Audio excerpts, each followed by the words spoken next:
Welcome to the second year of Path of Exile University. On the agenda of classes today, we're starting with Is It Good? What will this class be covering? Is It Good? We'll be covering things like weapons, armor, jewelry, jewels.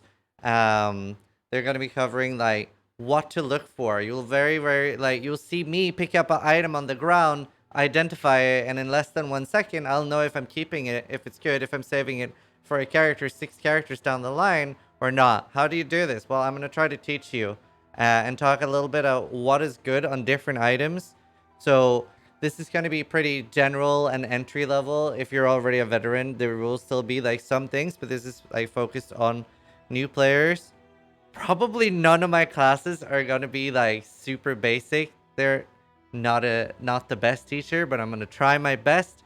But yeah, this is going to be like, I'd say fairly basic class about what to look for on items. We will also be covering, like mana items, life items, and CI items as well. So feel free to take notes. This will be on the final exam. This is university, not primary school. Yeah, basically. I'm not going to teach you left clicking and right clicking. And again, alerts are off for this, so I'm going to be relying on chat and mods to tell people who are sad that their alerts aren't popping up with 7s. But they are not on. And then after Is It Good today, we are going to be doing bargain hunting with Zizaran. So that's at 4 p.m. today in 2 hours from now. Bargain hunting is going to involve, finding out like how far can 5C go? How far can 10C go? How do you stretch your currency when trading? So this is focused on Trade League. Yeah, I'll be giving you guys a lot of tips on like buying and selling and stuff like that, especially focused on budget.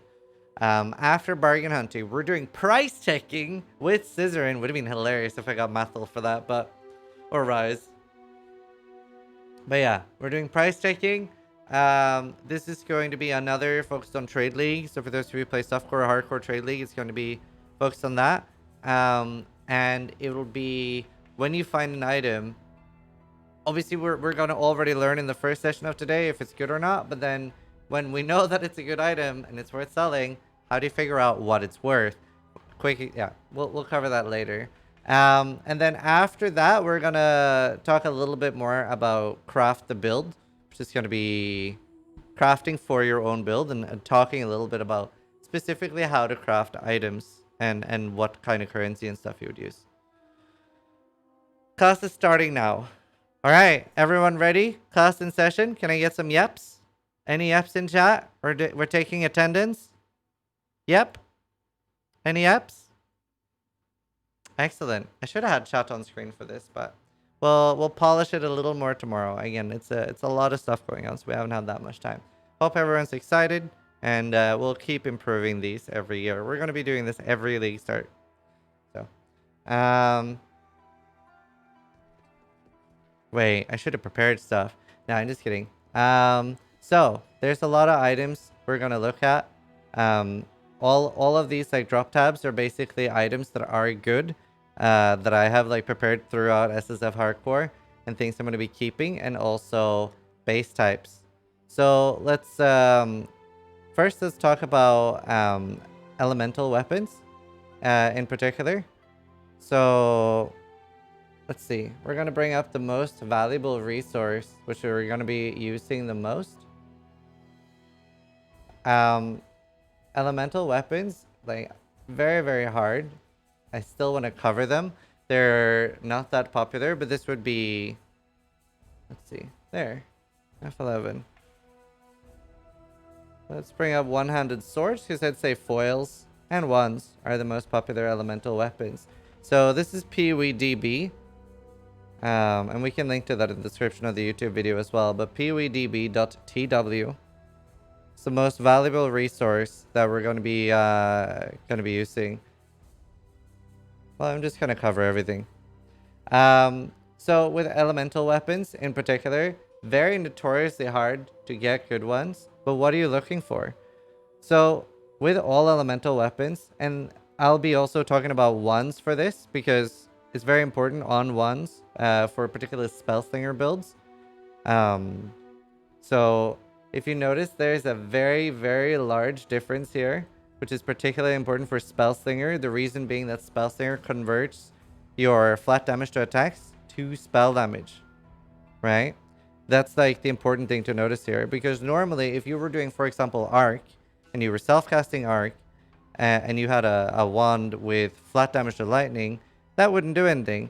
If you're using spellslinger, it will be converting it. Now, a lot of this might be changing in the upcoming heist thing. Spellslinger, PoEDB, well, it might be changing, but we're going with what we currently know. But you can see that the rolls here, and this is important for both wands and weapons. You see that they have like very, very big damage difference here. It goes from just electrocuting, goes from 224 to the next tier going to 315. Right? So if you are actually looking to make an elemental weapon, and again, this is not going to be a huge focus because they are kind of unpopular right now, and conversion is a lot stronger. Conversion means that you would have a weapon like purely phys based and converting everything to elemental. But yeah, you would be looking for generally at least 2 very high rolls for LA weapon to be useful at all. It's very difficult to find useful weapons with tier 3 or tier 2. And elemental weapons, more than anything else, because it's so much flat damage, they really, really need attack speed. So it's pretty much mandatory to have a high attack speed roll. But I just wanted to like cover elemental weapons a little bit there. The one we're going to be diving into a lot more, which is a lot more popular, is physical weapons. They're like the number one thing that is used a lot right now in terms of weapons. And how is a physical weapon made up, and like what are we looking for? So you can see that there are 3 physical rolls, and we're not covering influence based items yet, but you can see that there are 3 different physical based rolls. You have the flat physical damage, and then you have pure physical damage, which goes up to 179, and then you have hybrid physical damage, which goes up to 79. Now, something that can be very, very confusing for a new player is you can have both of these. Even though they're both percentage physical damage, they stack.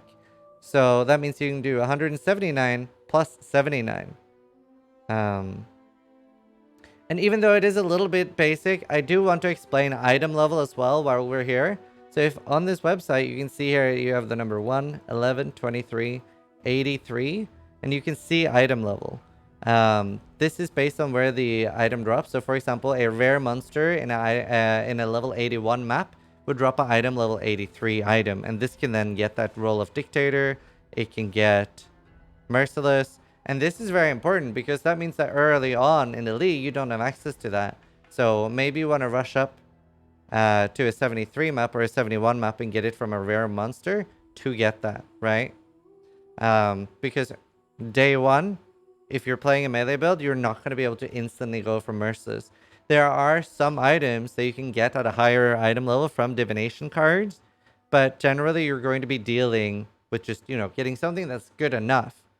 And you can still get ridiculously good items, and this is important. You can still get ridiculously good items that aren't like the best item level. You don't need to be like super obsessed about getting item level 83 or 84 or 86. 86 is currently the highest item level in the game, barring they might add more in heist. They do slowly increase it. But there are several things now at item level 85 and 86. But yeah, like the difference between a tyrannical and a merciless, sure, it would be better to have merciless, but at the end of the day, it is just 10% of the local fist damage there. So you can still like invest quite a lot into crafting at the lower ones. But then you really do want to, for example, you'll see a lot of people will try to stretch for flaring early on, because that's not too bad on day 1. Let's see, I think I have a couple of examples here. Trying to remember where I actually put that. So I had a really good fizz example. Was that one? Here's an example of how you can see that the physical hybrid and the pure roll is stacked. So this is good for university, actually. Here, go to options and then user interface. scroll down until you see advanced mod descriptions and toggle that on.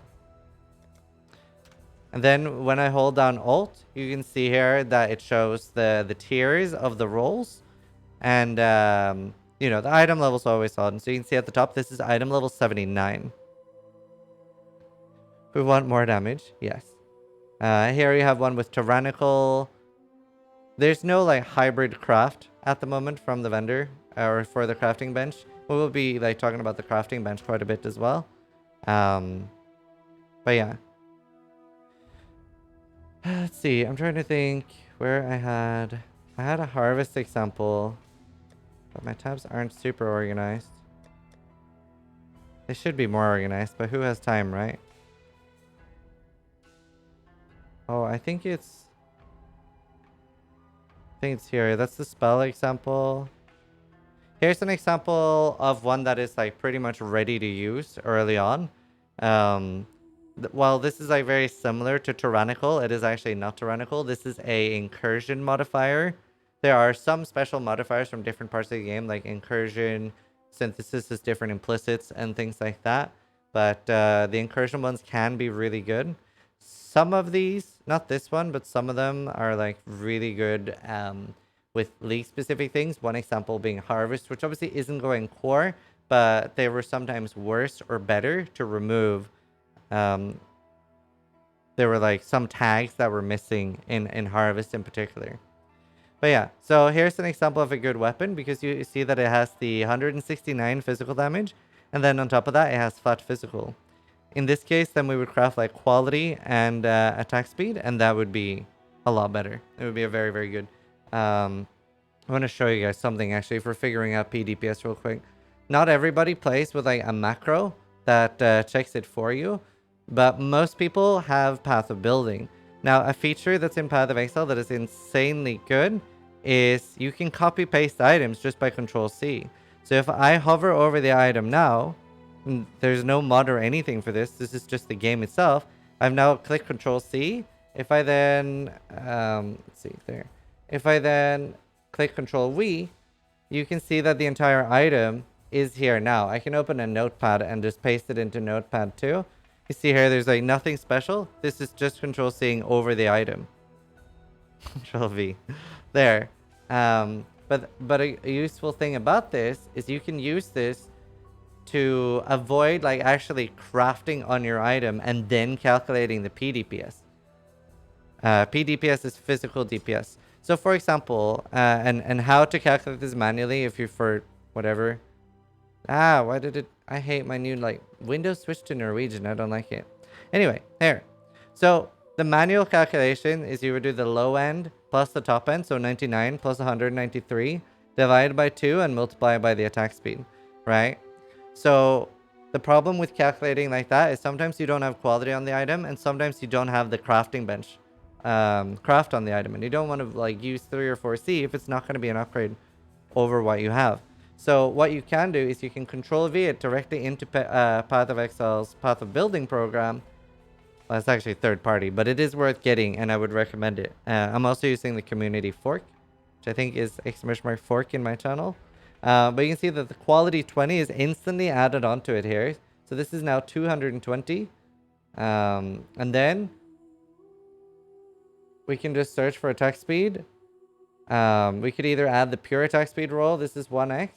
Or we could roll the... Where's the attack speed and quality? Here, 16.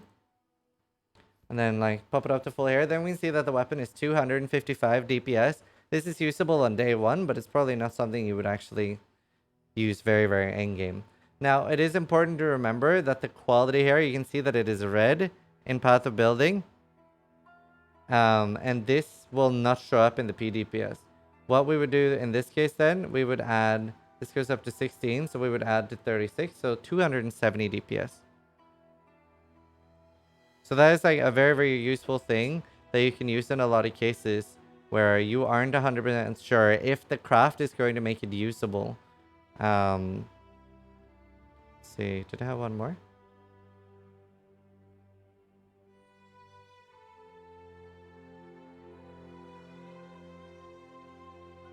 Wait, hold on. We had a quick question. Could you please explain this? When it says adds 10... Why is chat like scrolling? When it adds 10 to 42 physical fire, cold, lightning damage, how much does it really add? 10, 42, 30? What does that depend on? Sure. So in the case of this, let's say that this didn't have the 19 to 30 physical damage, right? And we're adding that with a craft, then that gets further scaled by the quality and the increased physical damage on the item, right? So if you're just adding an elemental damage roll, that'll also get further scaled. Oh, and everything obviously gets scaled by all your nodes as well. So you're adding base damage. Anything that does get added to the base is like the strongest thing because everything on your tree would scale it. And what are some differences between this? Let's see. I think barracks is... Actually, I can just like grab a random ring to explain. Because if you're adding... Yes. Ugh. See you. And more importantly, it's also going to get scaled by the attack speed on the weapon in particular. But, let's see. You do also have like different sources of flat added. For example, abyssal jewels. Or you have like the damage rolls here. These are slightly different as well. Because in particular, the phys one, while this is still a really, really good roll, it's not going to be added to the base damage of your weapon. Right? So base damage is so strong because that gets... They all like sort of become inside like a parentheses kind of thing. Hold on, like something like this, right? Base damage. Whereas it would be more like plus ring damage.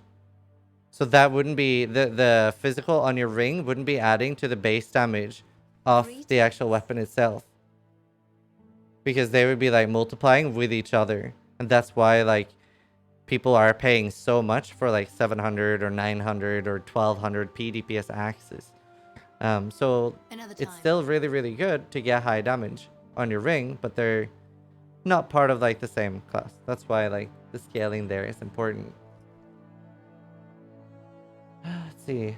And then on top of that, obviously you have conversion as well. Conversion looks like it's going to be very, very strong in the upcoming Path of Exile Heist League. I don't think so, Bash. Oh, what are the damage ranges? Right. So if it means like... If it says like 19 to 37, that means that the 19 would be going on the low end.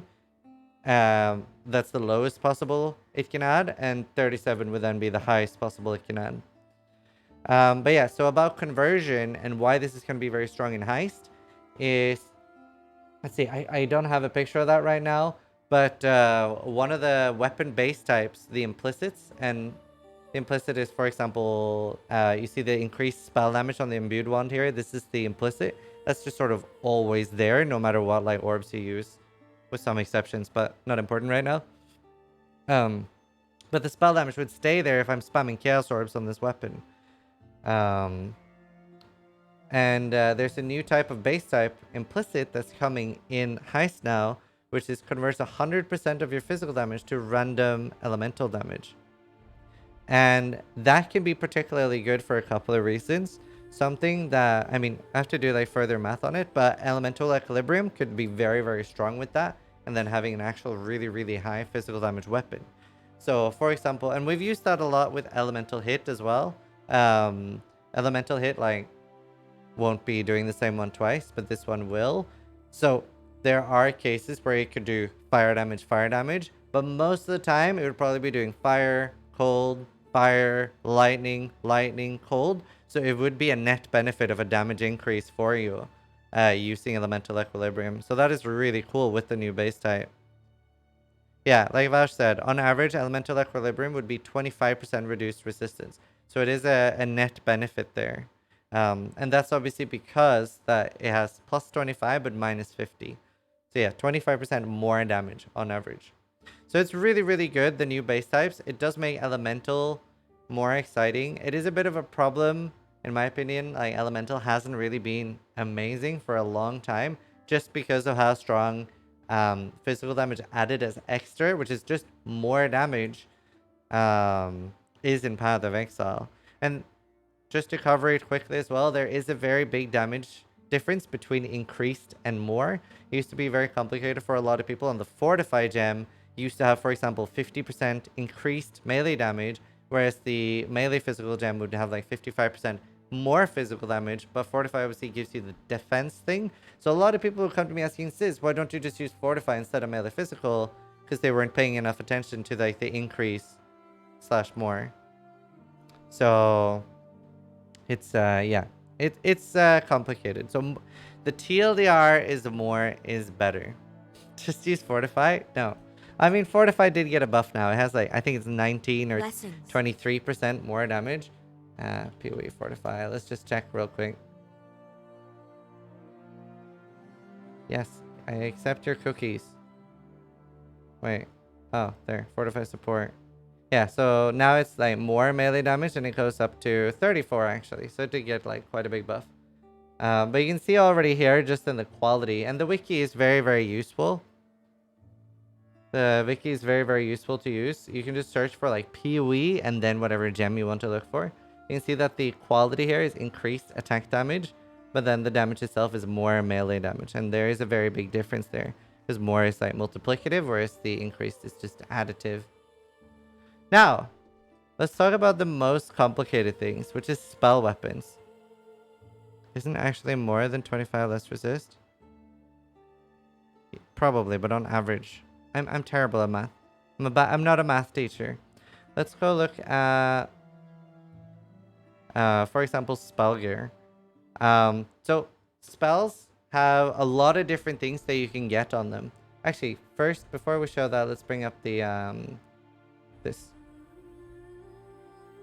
Let's look at wands.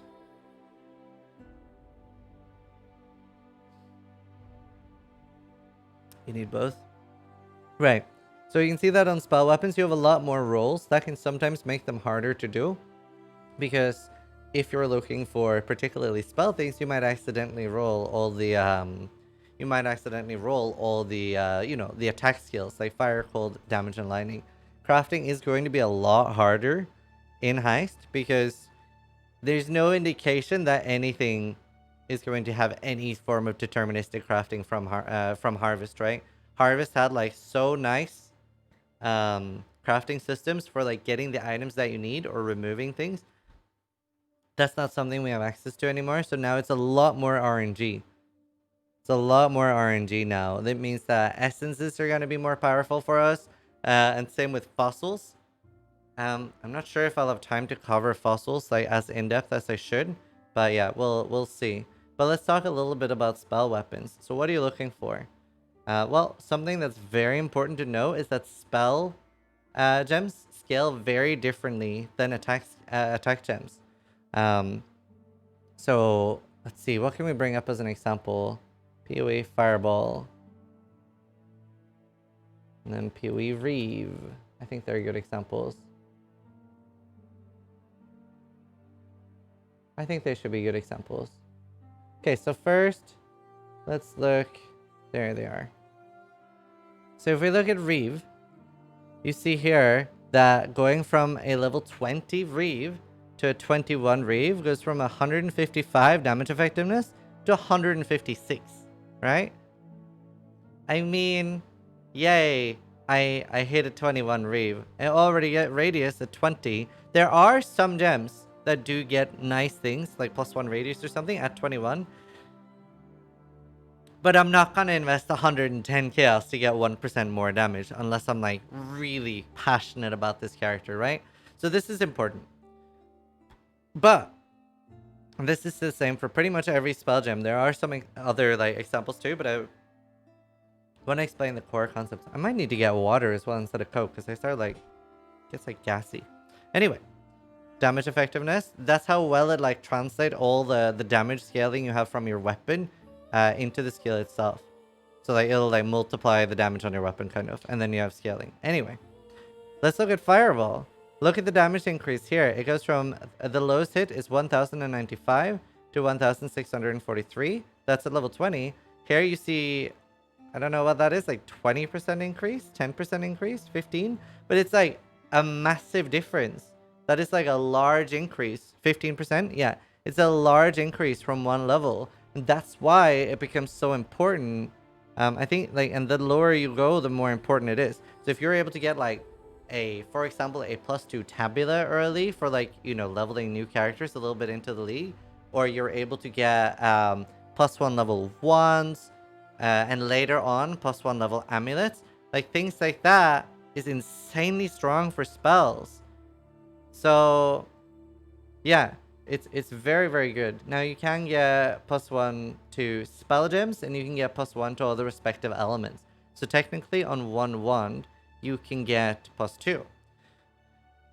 And that is why you'll sometimes see people investing really hard into, I think the highest I had, for example, was the level 33 Essence Drain, and I was able to get an insane amount of damage for this. It's actually, this league in Harvest, it was easier than ever, and it's the highest level Essence Drain damage I've ever had.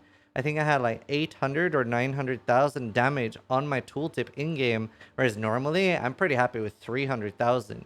So this was like 3 times more damage than ever, and a lot of that is because of like how much like I think I had level 33 or something Essence Drain, and it was just insane.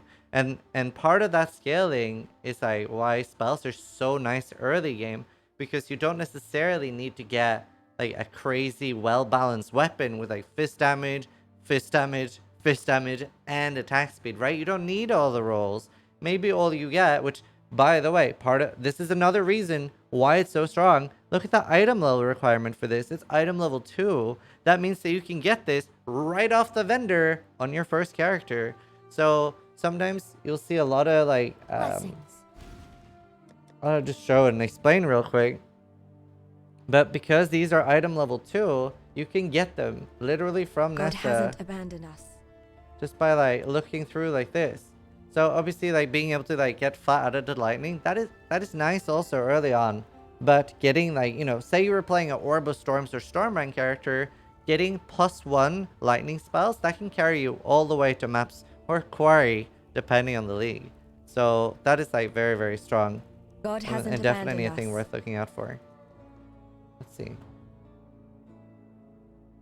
And this can stack with +1 level of spell gems. Getting this is insanely hard. Like just we can talk a little bit about waiting. I don't want to like go too deep into it because that's more advanced, and I want to keep this like more like medium.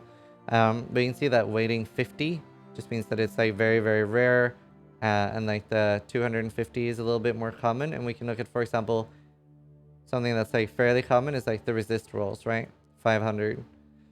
But yeah, that part we're not gonna like cover too much for this. When's the break? I'll do a break right before the next session. So there are vendor recipes as well. We're not going to cover those either here. I more want to talk about like how to identify items that are good that you're finding. So let's look in-game and look a little bit about what is like some examples of good items. So Harvest changed this a lot. Let's see, where is it?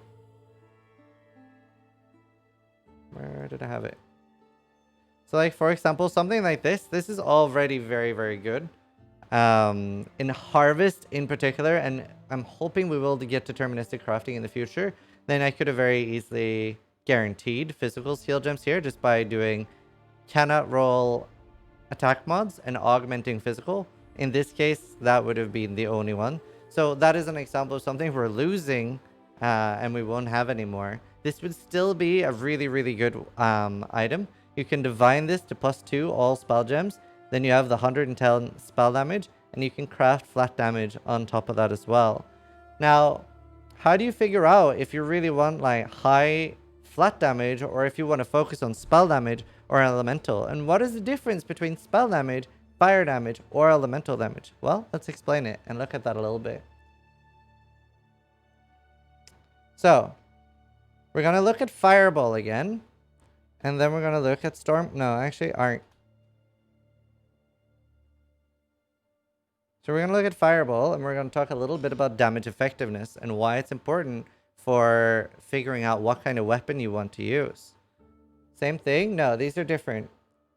So, if you see here, Fireball has a damage effectiveness of 240. Arc has a damage effectiveness of 80. Now, what that means is that the flat damage is going to be like 2.4, like a 2.4 multiplier with Fireball. So if I'm adding 10 fire damage to spells, that's going to be 2.4, 24. Math is hard. I'm bad at math, but it's better for flat, right? That's how it works. Part of the reason why you'll see a lot of the lightning skills having low damage effectiveness is because of the big range, and they probably just didn't want arcmage to be as insane. I mean, it is insane already, but arcmage adds like such a large amount of flat damage, so it would be even crazier for lightning spells than it already is. And arcmage is going to be probably extremely strong in heist. They've just teased the replica Comb's Heart, which has 500 mana and 30% or up to 50% increased lightning damage, and no sockets. So that's very cool. But yeah, so that depends a little bit on like what you're using, like the gem itself. Yeah, true, Dadish. It depends a little bit on the gem you're using itself, if you go for damage effectiveness or not. And you can also, like, I would generally look in Path of Building. I would like copy paste. Actually, here's a good example. I would copy paste this weapon in, and I would put it in twice. And then on the first time, I would check. Let's say I'm doing lightning spell, right? I would put one in with lightning damage to spells, and then I would put another in with you know, like hybrid. Let's see, what can I even craft on this without harvest YOLOing?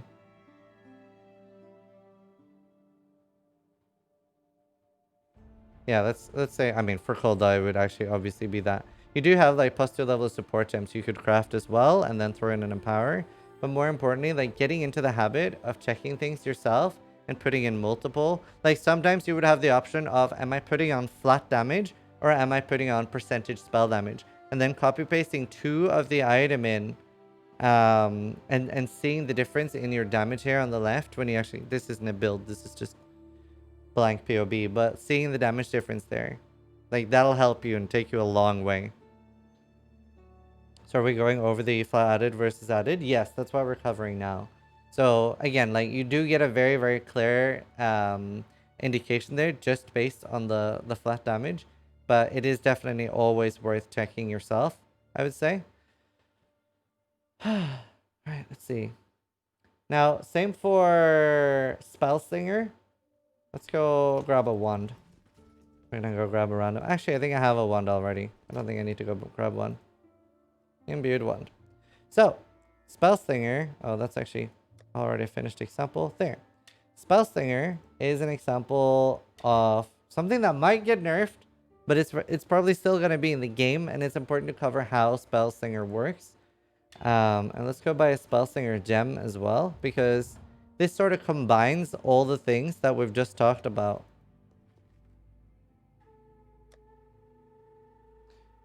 Because this can use elemental, it can use physical, and it can use spell. So that is like different, but also the same as all the past ones. Anyway, that was confusing. Anyway, let's look here. So if you see all the way at the bottom, supported skills have added spell damage equal to 50% of the damage of the equipped wand. Hey, Rice, what's up? Here, let me know if you would want to join for one episode, because there's one thing you would actually be perfect for if Steel Mage doesn't want to do it. Actually, you would be perfect for it no matter what, but anyway. Supported skills have added spell damage equal to 50% of the damage of the equipped wand. This even converts the flat physical damage of the weapon. So, even like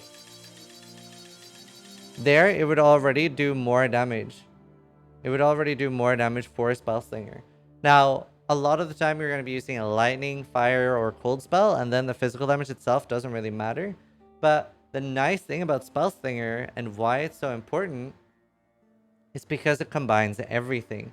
So, probably why it's a very popular early choice as well is because pretty much you have so much more room for anything being usable or good. Let's hit like some actual roll. Right, here's a great example. So this one's like kind of like spread out.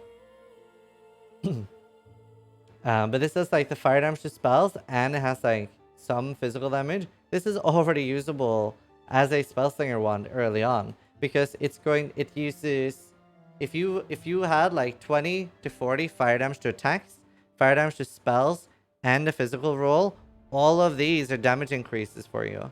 Now, I would say in particular, essences really shine for spellslinger.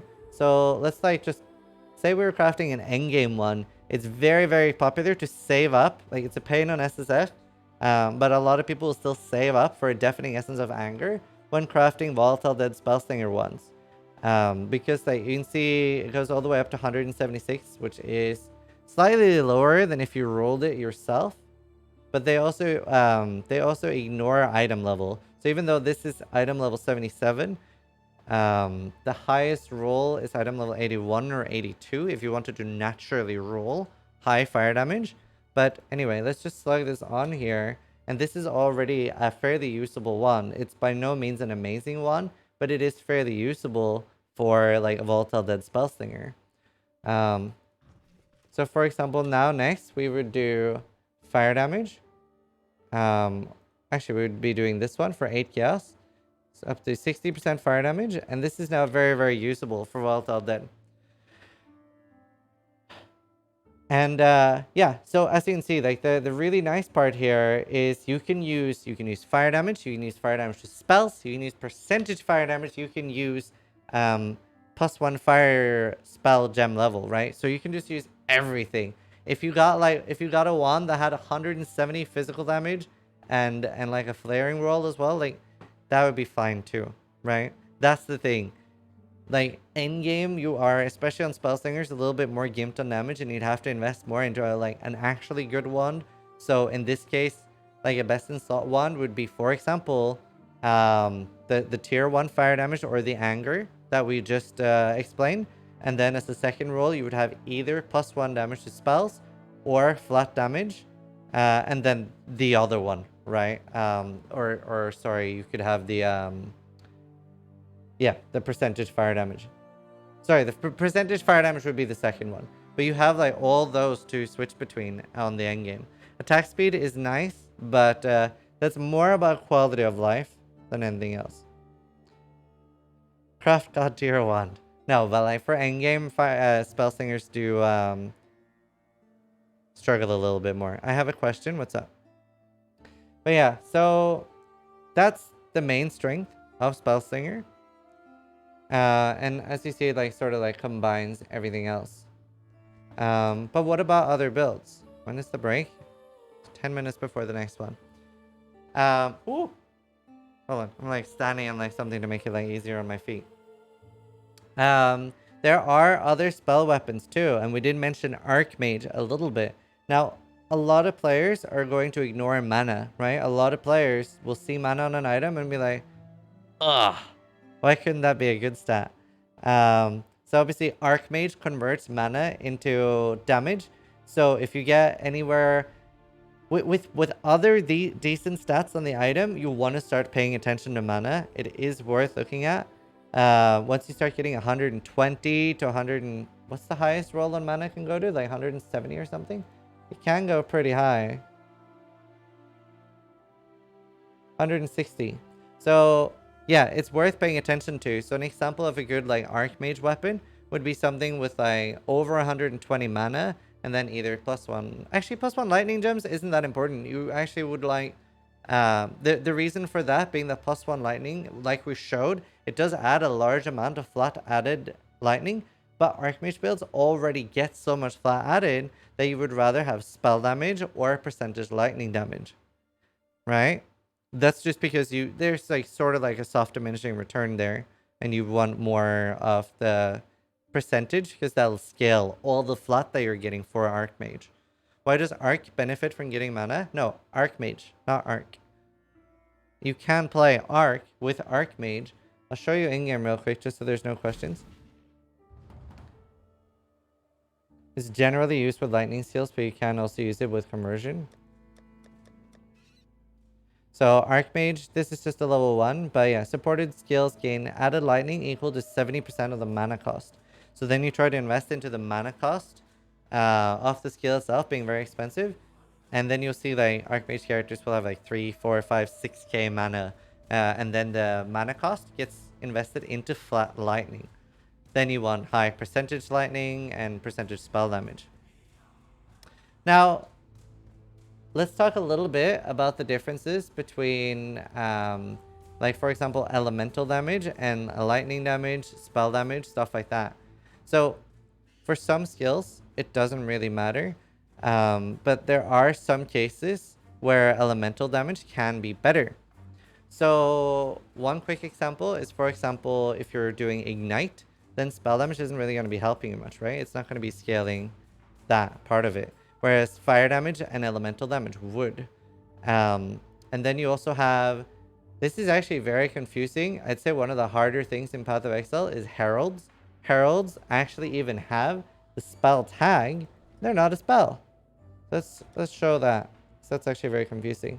But here you see Herald of Thunder. It has the tag spell, AoE, duration, lightning, and herald. They're not a spell. They don't get anything from spell damage. And it does actually say on the gem, but more than anyone, I can emphasize with reading is hard. So it does actually say the damage inflicted by this skill is not affected by modifiers to spell damage. But, yeah. Reading hard. And that means that things like Elemental Overload, very, very strong for things like that. Never noticed? Yeah. So that are like some of the differences between Elemental and spell damage. There are like some downsides of this too. It's not just a... Like, for example, say you're playing Arc or Stormcall. Then most of the time, probably just getting lightning damage or elemental damage is always going to be a net benefit for you. But... Say you find a really, really good weapon with like +1 chaos, but then you have like lightning damage on it, then you're going to be sad because there are things that only use spell damage as well. For example, Essence Drain. It's a skill I haven't really played a lot myself, but I've heard it's pretty good. But, you know, this one obviously only is affected by modifiers to spell damage applied to this skill's damage over time. So yeah, lying is okay. But yeah, so, you know. But for all the elemental skills or when you're using heralds, it can be very, very like a big benefit there. You also have things like, for example, Impulsa. Impulsa is like a lightning damage explosion from a unique chest. And that would also not be modified by spell damage. That would purely be either elemental or lightning damage.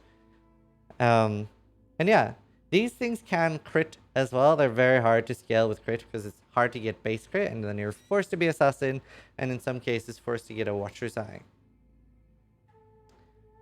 Right.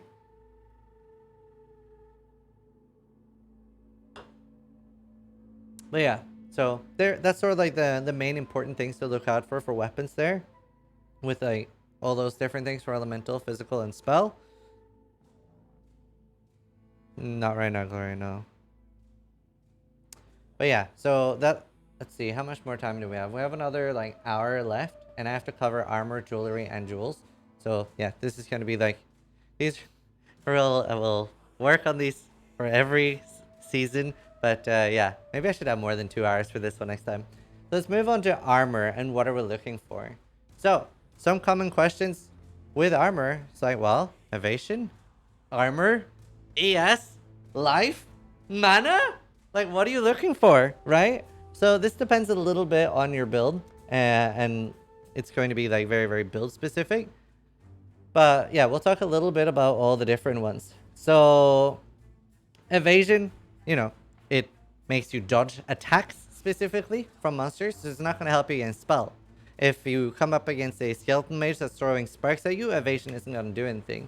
Same with armor, it's going to be a physical damage reduction against physical hits. So if a monster is hitting you with elemental damage, it's not going to do anything.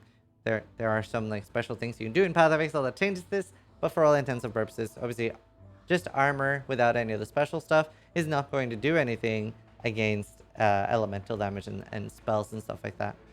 And then yeah, you have energy shield as well. Energy shield is just like life. Like, one energy shield is the same as one life for most intents and purposes. So it's not as similar as evasion and armor. And generally, on most characters, having like an okay amount of armor or evasion is going to like make a very, very big difference, because the main things that evasion and armor protecting is white monsters in a map.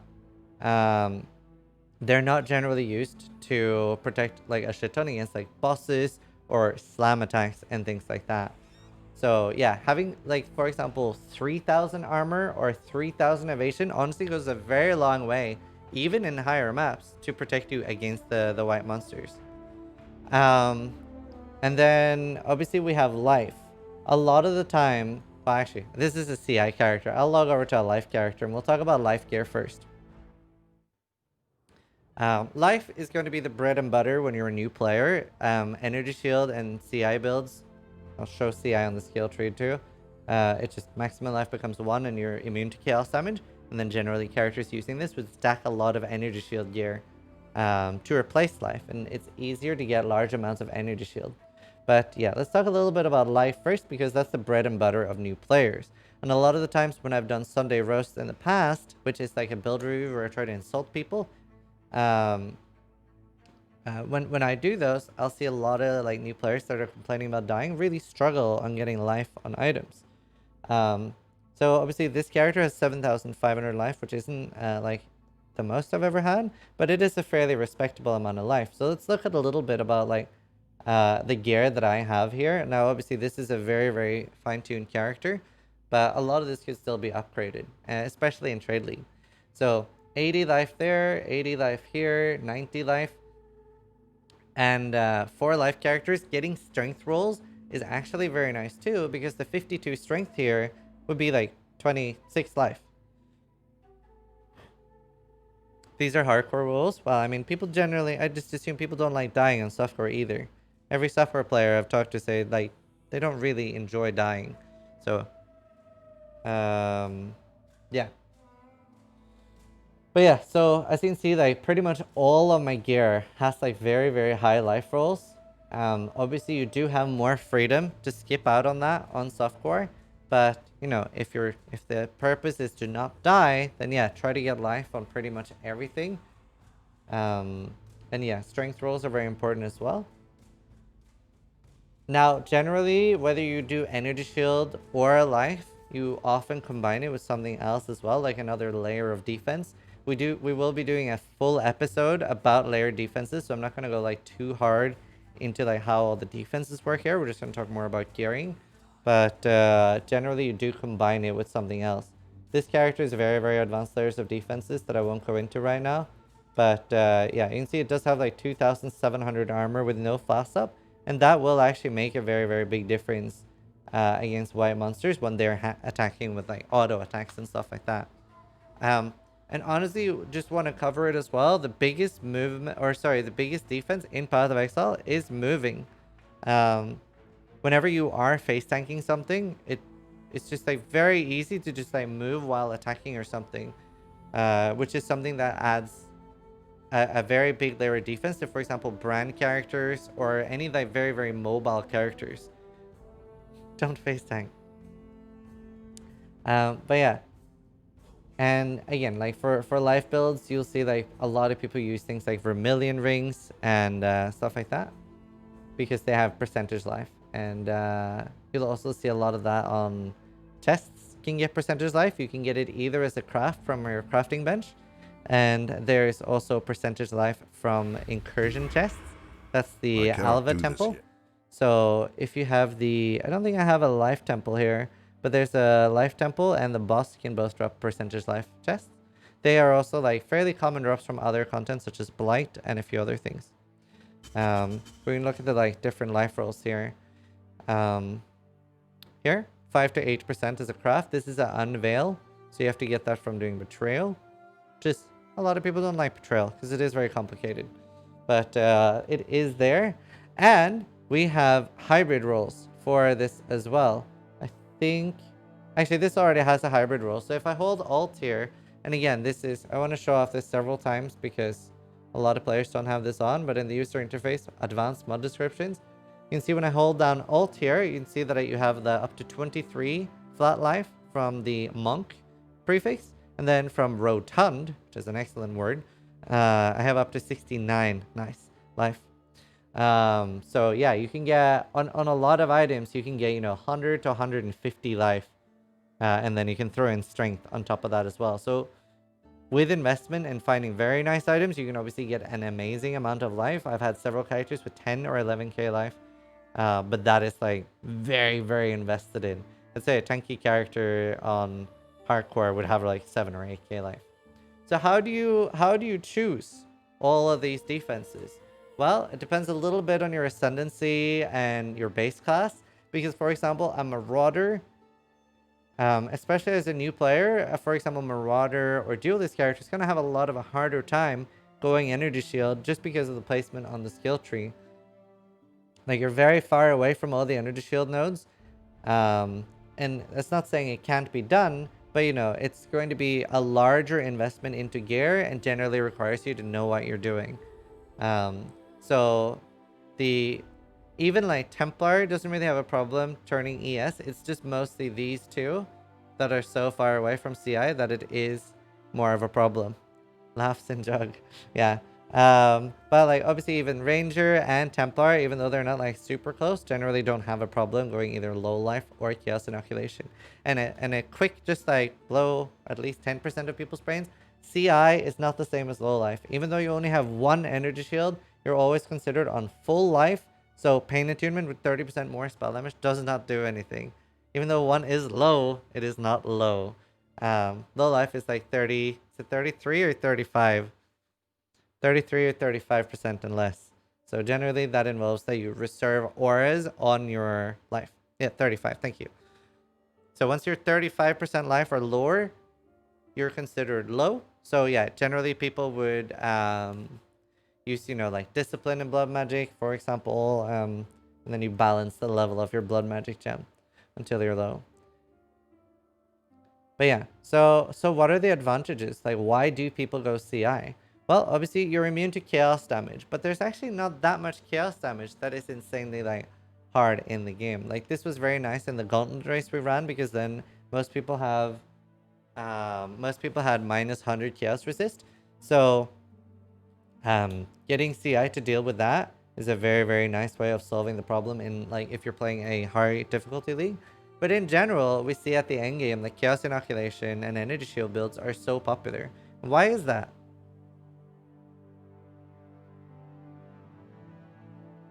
Well, generally you can get such an insane amount of energy shield compared to life. Let's log over to one of my energy shield characters real quick, and we'll talk a little bit about the differences. So Zizaran Smart is a in-stacking character, and obviously we have strength gives flat life, but we have that intelligence gives percentage energy shield. So a character like this, like an in-stacker, is so strong because the damage is from int, but so is the tank, right? So that like just promotes that you really want to get as much energy shield as possible. And then you can see that a lot of the, actually we'll bring up POB for this, but if we search here on POB for energy shield, you'll see that a lot of them are very, very close together. There's not actually that many nodes on the tree. Poor Marauder and Duelist crying over here because they have like nothing, no nodes at all available to them. There's like not really any nodes that people bother taking here in Templar, except for Faith and Steel over here. But for the most part, you see that they're very, very concentrated together. So you end up like not taking a lot of traveling. If we go look at life nodes, you see that they're very rarely available all over the tree. And while people do complain that it is sometimes hard to get enough life as Shadow or Assassin, as Shadow or Ranger, it is readily available all over the tree, but that also involves a lot more travel. Sometimes you'll see like Marauder builds will go all the way up here, they'll go here, they'll go here, so they'll be very stretched out just to be able to get 6 or 7k life. And there are a few other differences as well. The highest life you can get on one item is a Comb's Heart, which obviously has the big downside of it's got 500 life, but it has no sockets, which makes it unusable for some builds. Now, generally, most very high life builds will use the Comb's Heart, and then you can see people pushing 9 and 10k life in trade leagues. But let's look at some energy shield chests.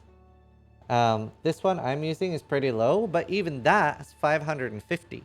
Now, obviously, this is like an influence base, which we're not really covering influence too much here. But I would consider this a low roll chest, and this is 540 energy shield. Oh, and another thing that's like very, very crazy is that the energy shield gets affected by the quality, whereas life doesn't. So that's a very, very big difference there as well. I wonder if I have any Val Regalias I can show off. I don't think I actually have. Oh, I should have one. Here.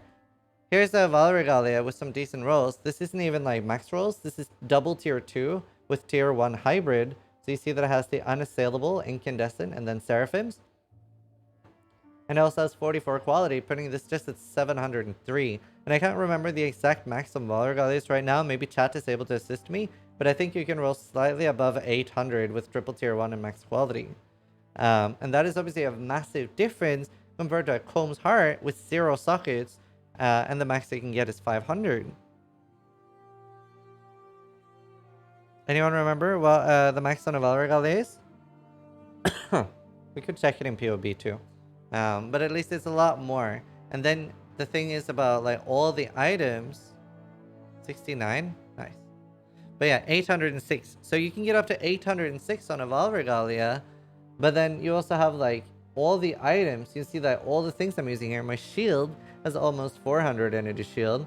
The boots, 200 nearly, 150, and over 300 on the helmet. So that's like part of why energy shield is such of a popular choice, especially at like the end game and for people really wanting to survive. So even though I don't have a crazy investment on the skill tree here, you can see that I don't have like all the energy shield wield here. I don't have arcane focus here. And obviously the build is like slightly different because it relies so much on int that I'm actually getting. Well, actually, let's see how much I'm getting. Calculator, 15, 18 divided by 5. So I'm getting 300 percentage energy shield just from my intelligence alone. That's why this character doesn't really need to invest into like a lot of energy shield nodes. Whereas like getting that much life is like a massive struggle, and there's not that many builds that complement it right now. There have been in the past. But yeah, so generally like ES builds would have like more of the wheel here, definitely have arcane focus, and they would also have a natural calm. And then you end up getting, I'd say you very easily get like 260 to 280% energy shield on the tree on CI builds. So yeah, very, very popular endgame. Now, these are more complicated because a lot of players, especially when they're new and playing life builds, they get very, very comfortable around the life flask itself, right? Because you don't have a good way of recovering your energy shield. A lot of it relies on leech, or like energy shield on block mechanics. So it can be like kind of uncomfortable. You're also using 5 flasks. So there are some differences there, and I would recommend new players start out with life and then slowly transition into either low life or energy shield when you are more comfortable with it. Yeah, you do have Val Discipline as well, which like starts your energy shield recovery basically. But yeah, so generally right now, even though CI and energy shield has been nerfed several times, it is generally like the go-to endgame. But again, for things like that, you do really want to follow guides and stuff. I would say most guides will be like very, at least the ones I do, are very step by step and explain the differences, why we're doing certain things, and also what I've been trying to do on my on my CI or low life guides lately is also add a conversion, like how do you do the respec, and you never want to be CI with less than 6,000 energy shield. And we have a great question from chat by Superbake. Can you explain stun and how it works with life builds versus CI? So your chance of being stunned is based on your life.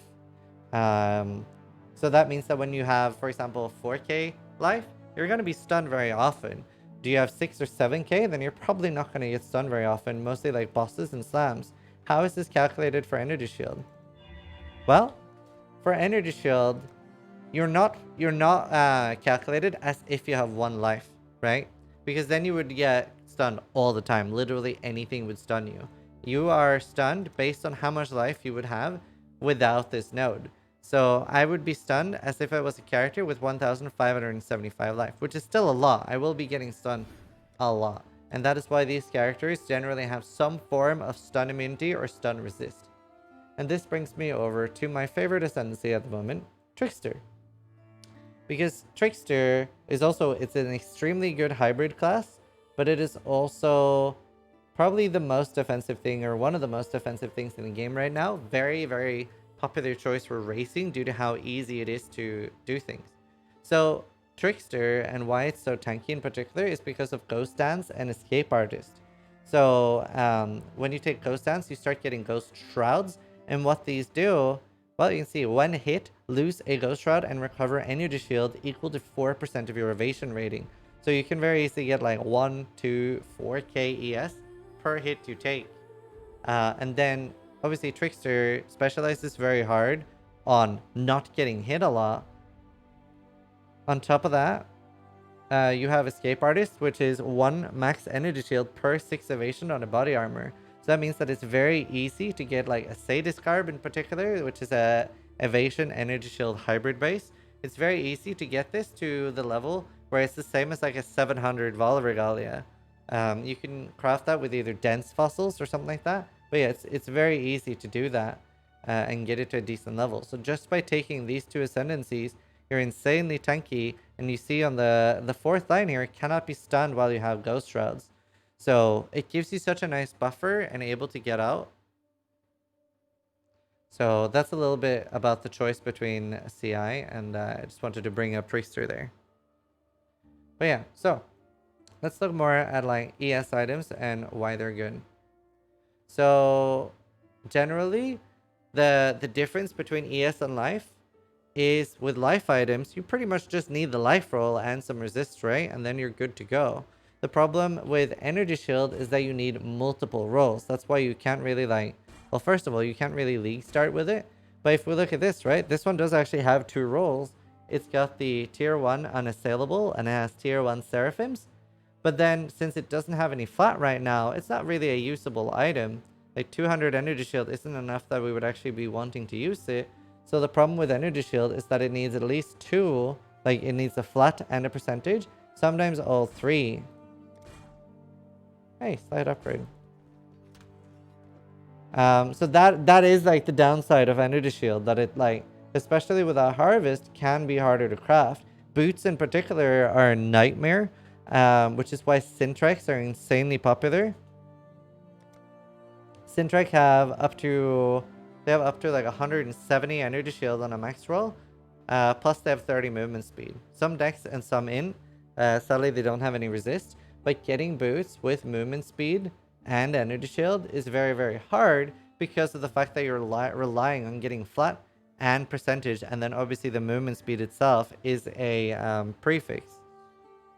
But if you like just look over all the items here, you'll see that they really do need like all 3. Whereas, yeah, that's the really nice thing about life, is that you just need the life roll, and then you have like an additional nice option of, well, I got a strength roll on it too, it's really beefy, and like, yeah, cool, I got hybrid as well. This is like a perfect item. And then you're hoping for resists on top of that. Now, with all the items that I've been looking at right now, the hardest thing in Path of Exile is like figuring out if they're good and how fast you can see that. Because let's just go, let me just like open a map real quick here and look at some items. We'll just go kill things.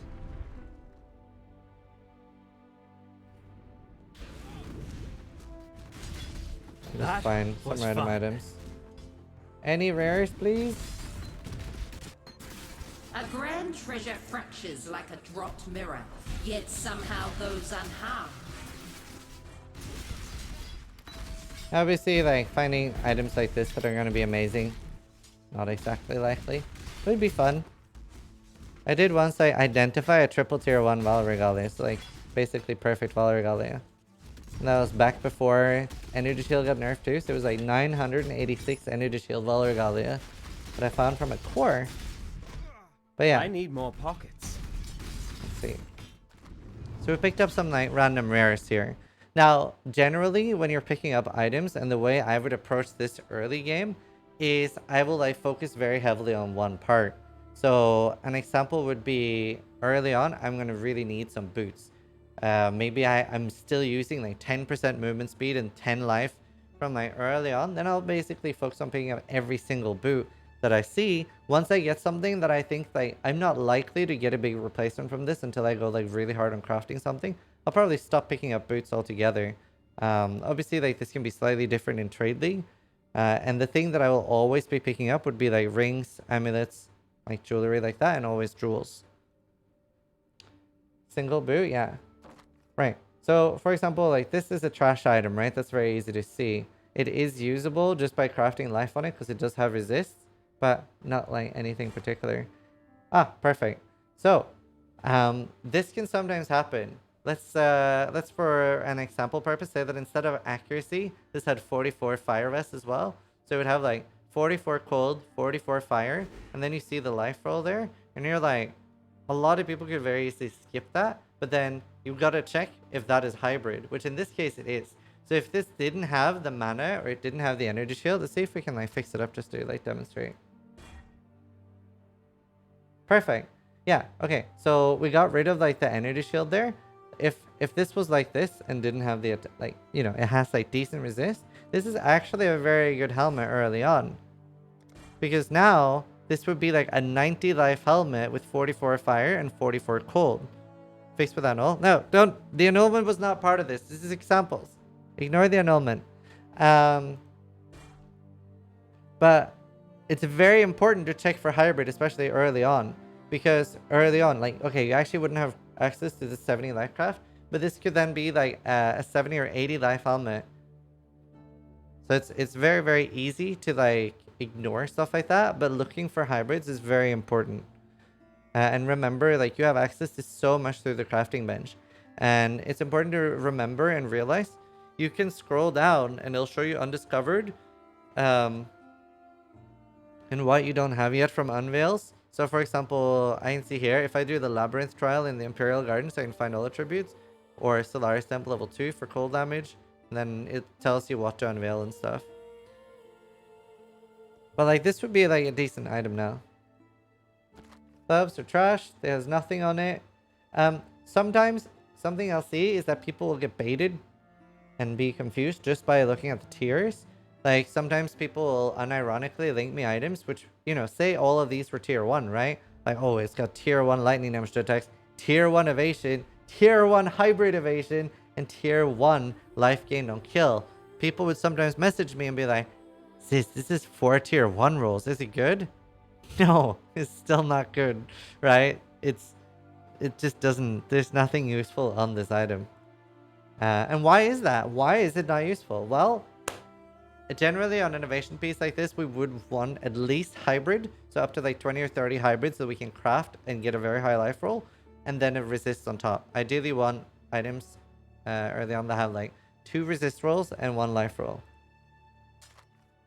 This is trash. It has no redeeming feature. And this also has like no redeeming feature really. Attack speed isn't like as useful as it used to be.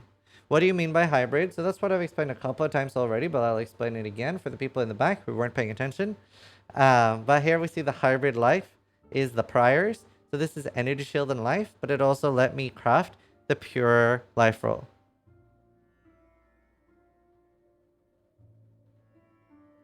Already did earlier, Hitchblade. Or who got here late?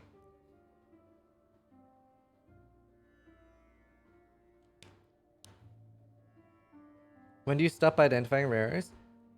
Generally, I will always try to pick up rares at the end of a map. Just because, I mean, obviously that's slightly different because of SSF2. But I feel like I do that in Trade League anyway. Buying alterations is a massive pain.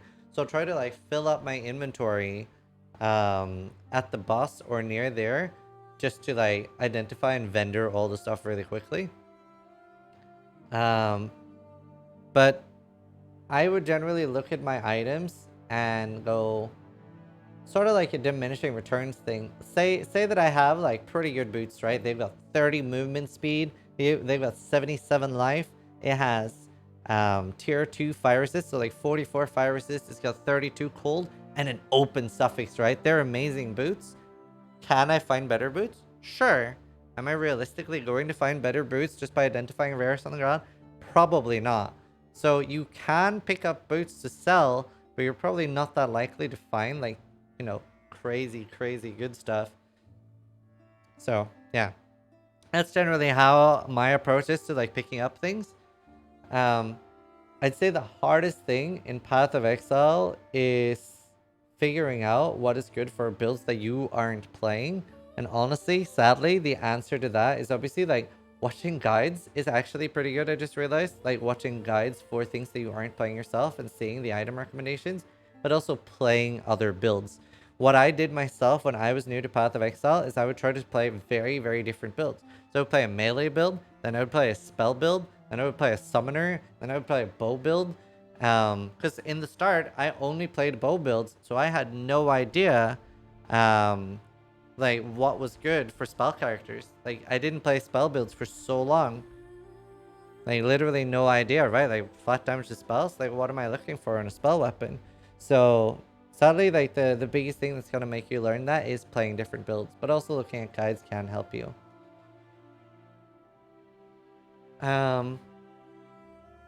But yeah, so that's like a TLDR on the differences there. Absolutely. Obviously, like, there's like more we will be able to go into and deeper on every single thing. But I'm just like trying to have like a fairly like general knowledge thing here. We're not talking about tabs right now. Next up is jewelry, and then we're going to be finishing up with jewels and cluster jewels, and that is all for today's sessions on Is It Good? And then we're going to have a quick break, and we're going to run on with bargain hunting, which is like how to buy things for very cheap. So this is particularly aimed at softcore trade league and also hardcore trade league. But yeah, let's move on to jewelry. So some other things about jewelry is switching a little bit this league, and for the jewelry section, we are also going to start talking about influence items because I feel like here is where it's the most important. So jewelry, you can actually start finding really good jewelry very early. So let's look here. Jewelry. Rings. So if we look here, the tier 1 life for jewelry is already at item level 44 because it only goes up to 79. That means that as soon as you start finding item level 44 jewelry, this is the role you can already get, which is the highest possible on rings, right? Which is amazing. That means that in the campaign, you could already find like your end game ring. And same with resists, they can go up to like fairly high. At 50, you can get 30 to 35. Obviously, like when you are 44, you can't get like crazy high resists, but like they're fairly respectable. If you find a ring with 78 life while leveling and it has like 28 cold, 28 fire, and 28 lightning, that's an amazing ring, and you can use that in game for sure. And you can see here already at like 60 or 70, you have very high resist you can get here.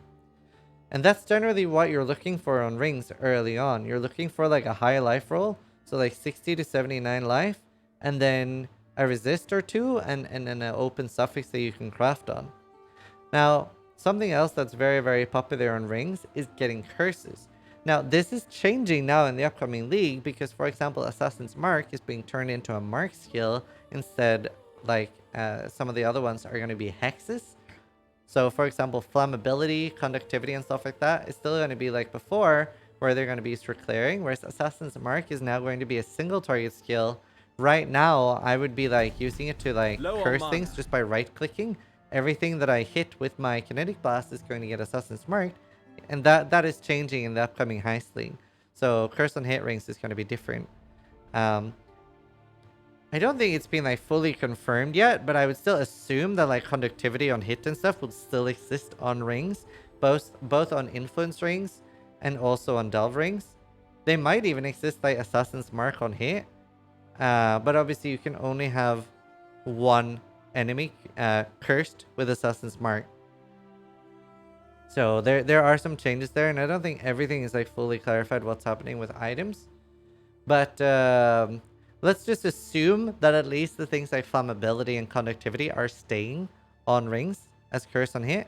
Let's just like hope and assume that, because if assuming they are, It's amazing, and I want to like tell you guys where and why and how you can get them. So obviously you do have like influence items. Let's open up rings again. You can see here you can get Shaper had.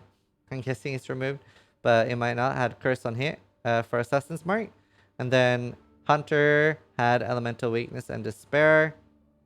Warlord had flammability and vulnerability.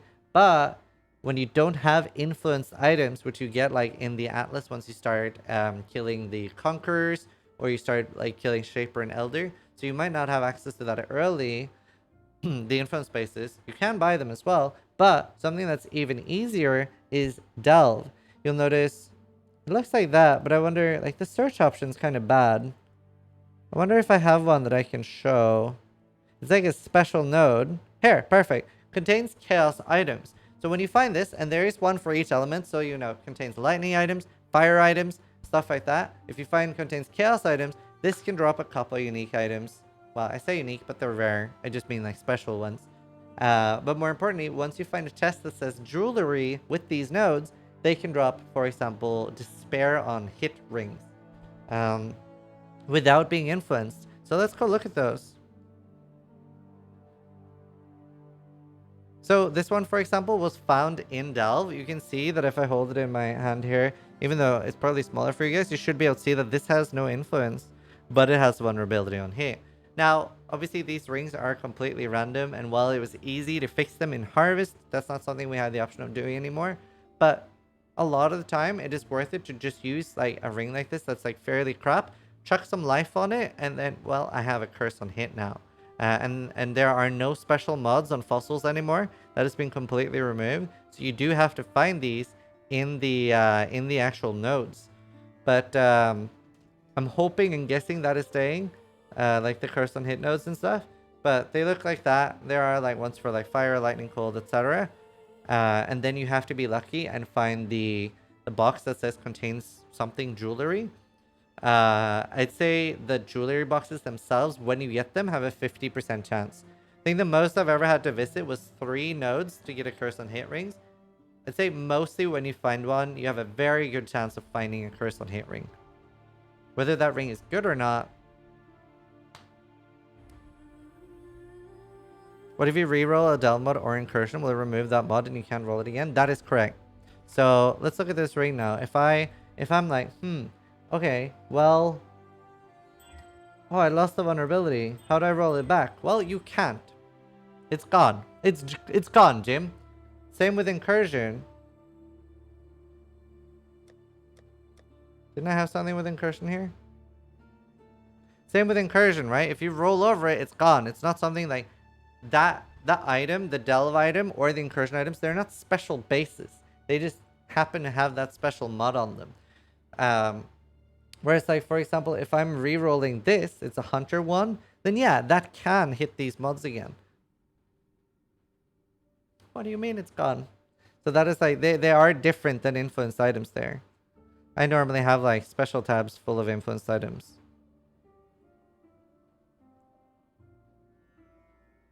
Prove it. Said can, not will. But yeah, so that's a little talk there. And just to do like a TLDR on influence items as well. The main parts, so you can get influence items by, for example, doing the Elder Slayers on the Atlas. Here you can see that I have the Warlord, the Hunter, the Warlord, the Hunter, Crusader, and Redeemer. They're all spawned, and like, you do have the, I don't want to go too much into spawning them, but whenever those are active, you can hover over them and it says contains 30 additional monsters, 40 additional monsters, 30, 40. Whenever that is live, every monster, every chest, every strongbox, and the boss in that map has a chance to drop the respective influence items. So if I really want a Crusader, what you would do, or actually let's use the Warlord here as an example, right? Because I would just need to like do one more map, and the next one that opens will have Warlord influence on it. So if you are looking for the influence items, what you would do is then you would use Sextants and Scarabs and anything to like spawn more monsters. So that is like a quick example, and you want like as much like additional monsters as possible. Here you see we get like 24 additional packs of monsters. You get 30 additional packs from the Warlord thing itself. And then you would throw in, like, for example, an Elder Scarab, and some other things. Like, anything that adds as much density to the map. Beyond is very good as well. And then you can get more influence items that way. Shaper and Elder you can get from either Scarabs, or from, like, killing the Shaper and Elder.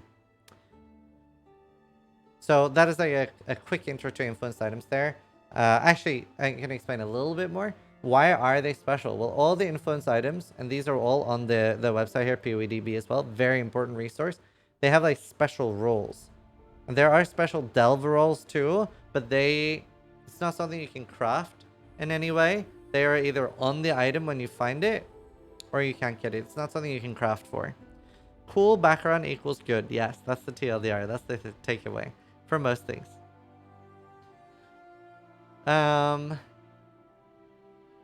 Now, are influence bases just always better? Do I just always go for influence items? Why would I use a normal item? Well, a lot of the time it's about availability, right? Like, for example, a titanium spirit shield, if you're going an energy shield build, sure, like a Shaper or Crusader titanium spirit shield is pretty much objectively better for most intents and purposes.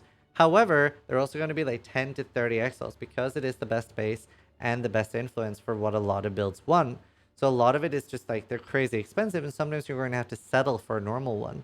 But there are in some cases where they're just not available. For example, belts, Stygian Vices, they can't be influenced, right? We did have that in Harvest where we could get Stygian Vices influenced again.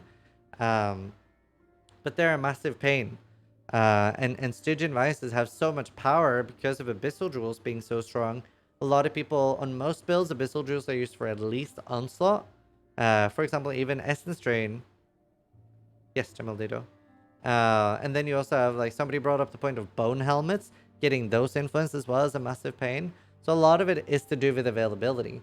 Now, there are some times where you only want, like, the actual natural rolls on an item, and then the influence things, they're just a bad thing, right? Because they add additional things that you can roll, making it harder to roll your other things. So they're not always better, but in most cases they are. And it's a lot about, like, availability and how expensive things are. Let's see. Amulets as well, while they don't have the availability of curses and stuff, there are different gem levels on the influenced amulets. So, and you do have, like, percentage stats as well on influenced amulets. But the most common use for, like, the influenced amulets would be +1 int gems, +1 strength gems, or +1 fire gems, stuff like that. We just talked about earlier how strong this is for like the spell gems. For melee characters, you do have, like, you know, sometimes you have aura reservations that might be able to fit an additional aura, or, you know, just flat physical. But spells, you know, spells are in a better spot, I would say, than melee in general in PoE. But melee can still be very, very strong with an investment. As for normal amulets, like all the normal playing gear with no influence, what you're looking for, generally most people would just be looking for, like, fairly high life with resists. Having open suffixes for the availability of the minimum charges is very strong as well. Minimum endurance, power, or fancy charge cost 1 divine. Well, how do these work? Can I use them for Flicker Strike? No. So say I craft minimum frenzy charge, right? What that means is that my character will always have 1 frenzy charge, no matter what. Nullifier enemies cannot remove them. They normally remove everything. And you can also not, like, consume it for example, frenzy. I think discharge is changing. I haven't checked the discharge changes yet. But a lot of these things. So they're very strong and very popular to have an open suffix if you don't need to craft resist on it. Nullifier is a rare enemy that removes all the buffs on you. They'll remove flasks, buffs, everything. How many suffixes and prefixes does an item have? So I wasn't planning to go that basic in Path of Exile here. Sorry for that if people were expecting it to be that basic. But every item has 3 prefixes and 3 suffixes as a maximum count. They did experiment with Wild items having 8 in the beta, but that was removed.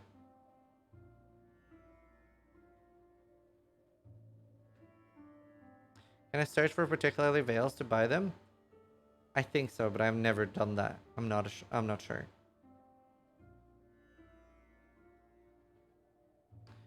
We're gonna cover jewels and cluster jewels now and do like 15 minutes maybe of that, and then we're gonna take a break.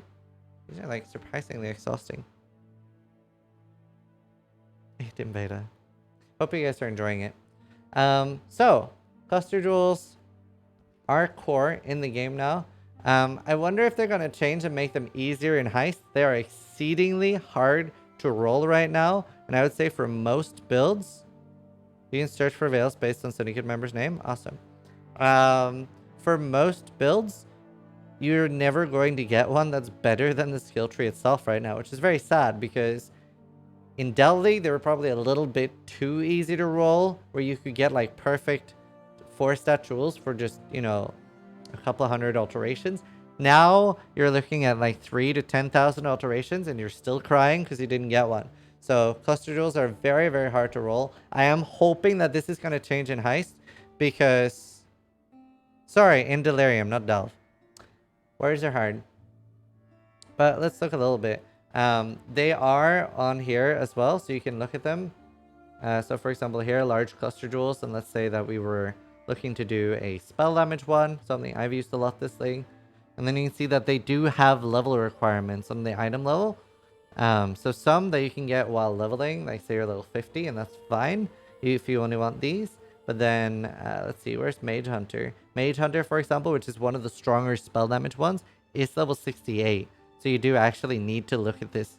I've myself fucked up loads and like thought I remembered the item level of something and like kept rolling. And I was like, wow, I'm never getting it. 2,000. Oh, I can't. Damn, it's too low item level.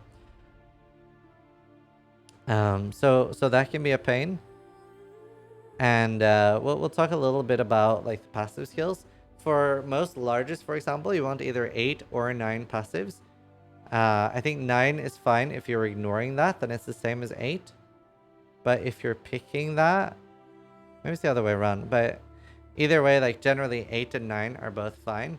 On mediums, there are some of the medium cluster jewels there where the travel nodes are really, really good. 9 is always fine. Oh, okay. Pretty sure. Okay, anyway.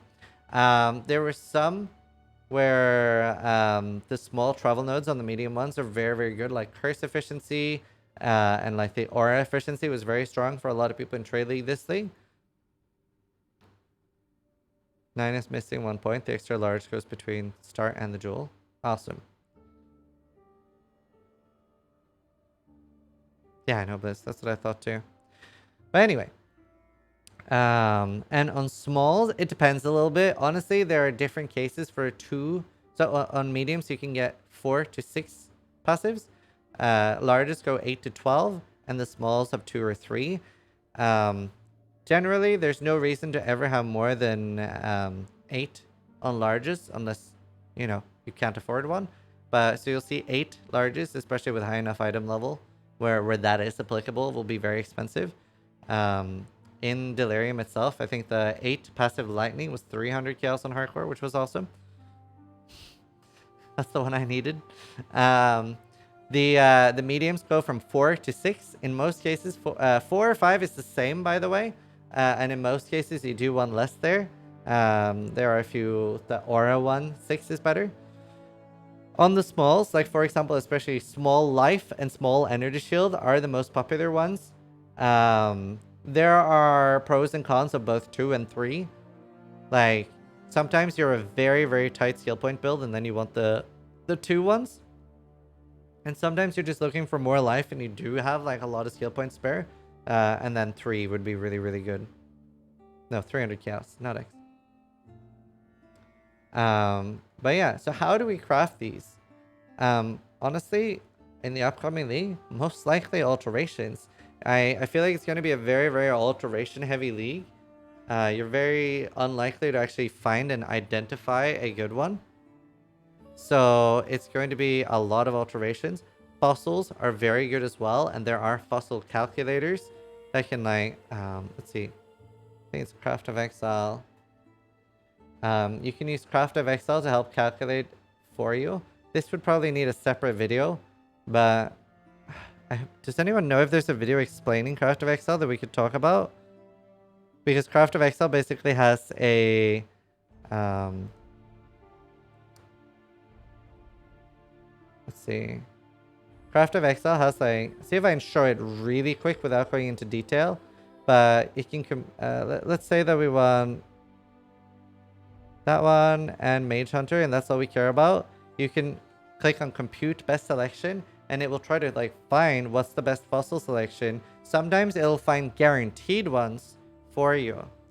Don the Crown has a video about Path of Exile, so check that out, and I'll hopefully have time to make one in the future that does go in detail on this. But you can see here it shows you like the average tries, and the most cost efficient one is just spamming etheric fossils. Sometimes you do get really nice selections where it'll just be like cost efficiency or raw efficiency will say like 1 try or 3 tries. That's because of like the way fossils work with blocking things. A little bit more complicated, and I don't want to go into it, but crafting them can be a massive pain. So yeah, fossils and alteration crafting will be like the way going forward in Heist, because we don't have Harvest anymore. In Harvest, we could, for example, the way I did on these, I would just do reroll with defense.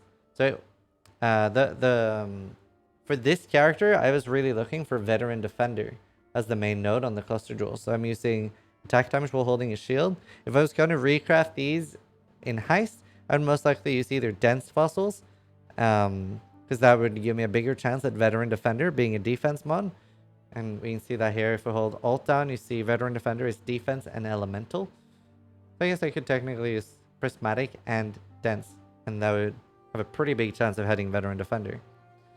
So yeah, you do want to experiment with that there. And when I wasn't going to go too deep into fossils, but the website that we've been using all of today has a very, very good feature. So let's look at the one that I just covered. Attack damage while holding a shield. Oh, it doesn't show on the clusters. That is unfortunate. Okay, so it's not as useful on this website on cluster jewels, but if we go back quickly to wands and you want to play around with fossils, you can click on the ones here. So like jagged, metallic, corroded, and it starts removing all the ones that fossils block out. Like, you know, metallic has more lightning but no physical mods. So if we use jagged, metallic, corroded, it blocks out everything else. But yeah, Path of Exile is generally like the best one for doing computings. But I do use this quite a lot as well by clicking on the fossils. Obviously, you can only have up to 4. But it'll show you a lot of useful stuff there. Hopefully we can do a deeper episode on that as well. And then let's talk quickly about jewels and abyssal jewels as well. Let's see. Not Emperor's Mastery. Do I have any jewels on this character? Okay. So jewels are very, very strong. Generally, what I do as a nice hot tip for everybody, pretty much every jewel I identify that is just okay. This is not something, if it's really good, like this one, for example, I wouldn't normally do it. But let's have a jewel example of I'm playing like a Bladeful life character, and I find a jewel with area damage, life, attack speed while holding a shield, like another stat that doesn't matter, right? That's the 3 stats on it. I'd probably Val that and try to get Corrupting Blood cannot be inflicted on you. So any jewel with like life or energy shield, you'll see me Valing pretty much all of those to try to get Corrupting Blood cannot be inflicted on you. This can be on abyssal jewels or on like all the normal ones like Cobalt, Crimson, and Viridian. And these self very well if they have like life or energy shield on them. And they're very, very good for yourself. Corrupting Blood is one of the most dangerous things in the game, and why we normally would play with bleed immunity on every character. But I can, like, because I have this, I can actually drop the bleed immunity, and then I only have to worry about bleeds, like, for example, Chimera, the Canyon boss. There are very, very few, like, worrisome bleeds. So they're very, very good to use. Very strong for the Awakener as well. Now, do remember that Valorbs can destroy the jewel, for example, and just reroll it. That's why I generally don't do this. Like, if I found one with, like, life, fire damage, area damage, increased damage, then I wouldn't do it, right? That would already sell for, like, 1 or 2x. But any, like, mediocre jewel, but it has life on it, slam a vol into it. I try to do that fairly early too, depending on the build, if I have a lot of uses for vols. Abyssal jewels. And let's talk a quick difference between I will see abyssal you jewels, again. abyssal jewels and normal jewels. The normal ones, Crimson, Viridian, and Cobalt, have no item level requirement. That means that a jewel that you find while doing the campaign at level 30 will be the same as one you find in an item level 84, right? There's no difference there. Abyssal jewels are not the same. If we go look at abyssal jewels, then you see that there are item levels here. Actually, let's bring up a searching. If we bring up searching here, you can see that, for example, the life roll actually has an 82 roll, goes up to 36 to 40.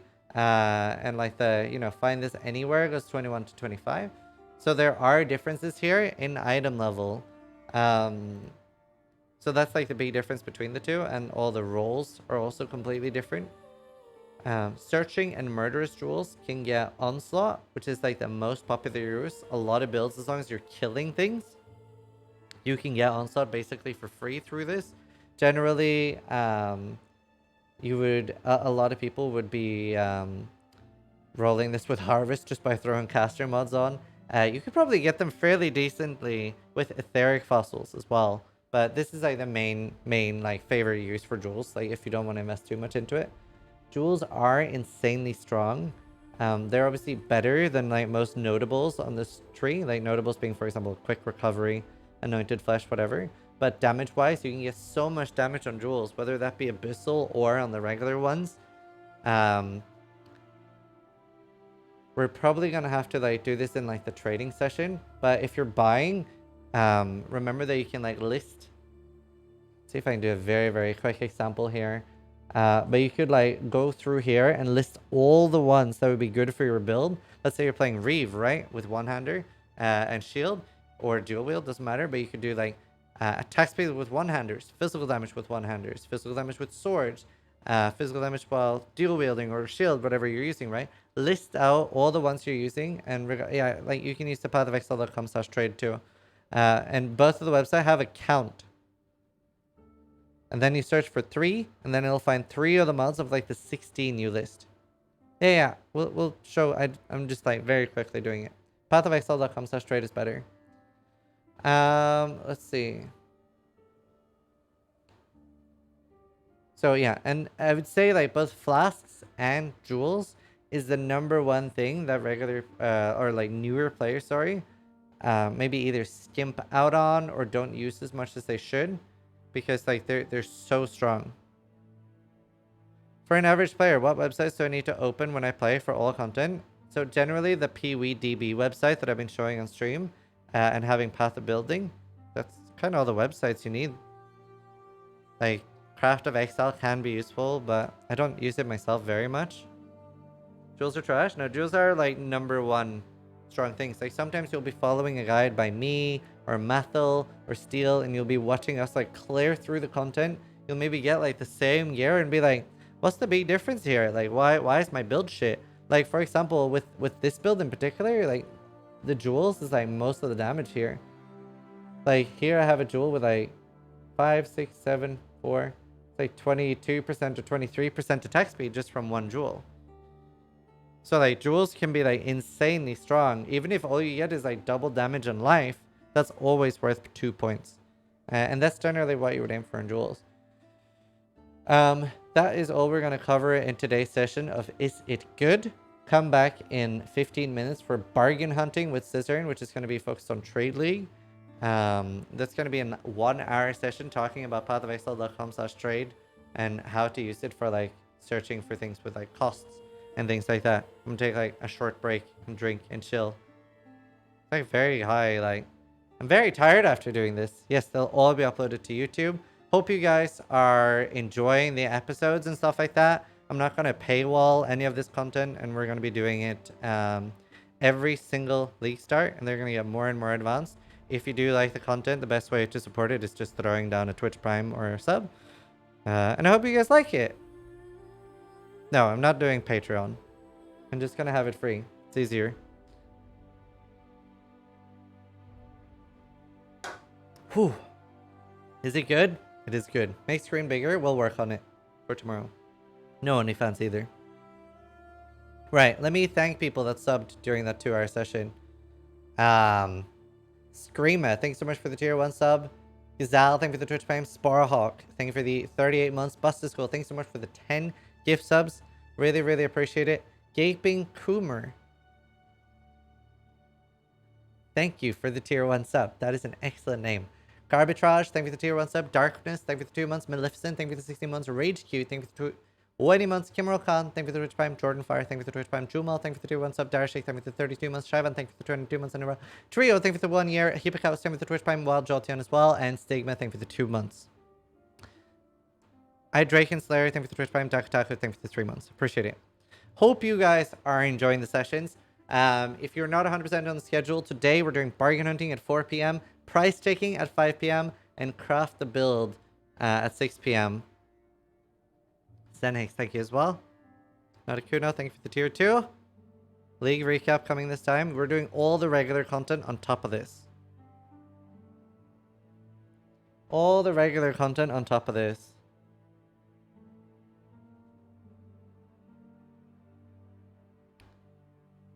Skipped boots, so Tailwind is trash.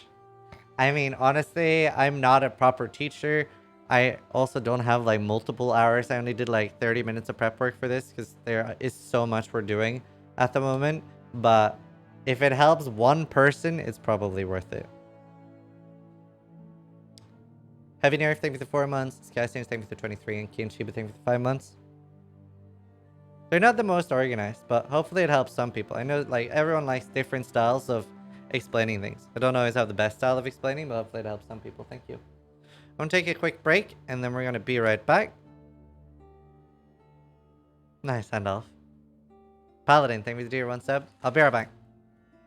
You talk very clearly today. I'm trying to enunciate very hard and mumble less, but I'll be right back.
Snipe this, thank you for the tier 1 sub. Jeevis, thank you for the 2 months. Megadash, thank you for the Twitch Prime. Furion, thank you for the 16 months.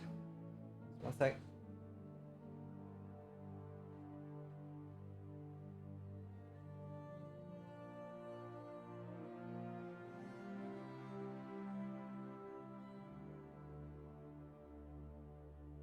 Ooh. Out of breath there, sis? No? Not at all. I'd like to thank you for the time and effort. This stuff is helping me understand parts of the game much better. That's awesome. That is awesome. Well, like, I'll be working on making them better each time, and like we'll have them be more organized and stuff over time. We get that they're like not perfect, but we'll get it better. I just want to sit and chill for a little bit and just chat with you guys until the next class. Like your bird, thanks. Group activities among us. Learn about using count filter group on Trader for the first time. Was worth listening to the whole session just for that. Awesome. Lesson learned, you can copy paste items into POB. Awesome. Are you wearing pants? Yes. Thanks, that man. Where do I get my diploma? I am going to start developing tests and stuff, like fun quizzes, which are going to be aimed at just making people learn. How much is tuition at this uni? Nothing. I don't pay well anything. It's just people who want to support it can sub to the channel. Yeah, D&D is like gets better and better. Episode 3 is amazing.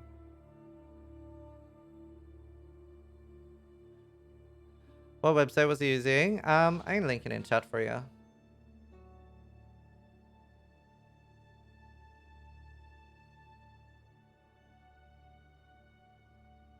What percentage of our grades will it be? All of them. Lost not. Yeah, Sharny. Is there a dress code? Be naked. Oh, nice afro. I'm doing a PoE with brands. Is the listed DPS per brand or overall? Per brand.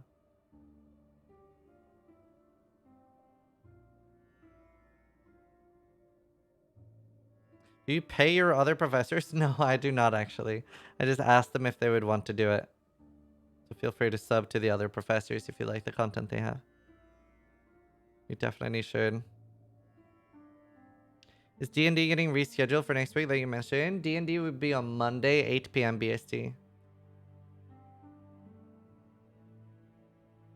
Wait, you don't pay the teachers? What is this, America? I know. Pay them in exposure. I just asked if they wanted to join. Filter editing tutorial? Don't know if I'll have time for that. It's Nugi and Steel Mage and Caravarosko are the people joining me. Some Dan couldn't make it. Also, like, there's somebody made a Reddit post at some point. I don't know when, but somebody made a Reddit post. It was incredibly sweet. There's like no negative comments. Zizaran, the hero we deserve. That's sweet.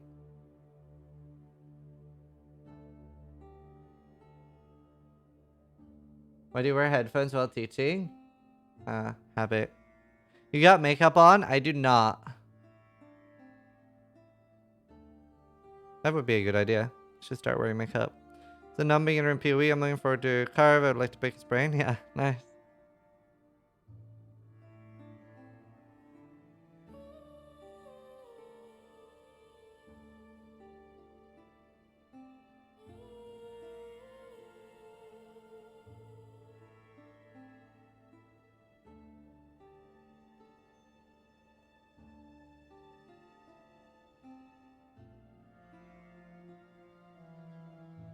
Love from hell.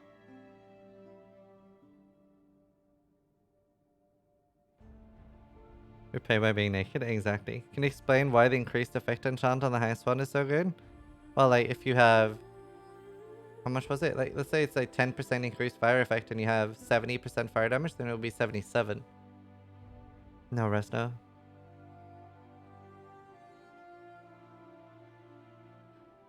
Put a concealer on your eyes and mascara go a long way when you're tired. I'm always tired. Oh. I'm your teacher today. New class starts in 5 minutes. I'm just chilling for a little bit. They're surprisingly tiring.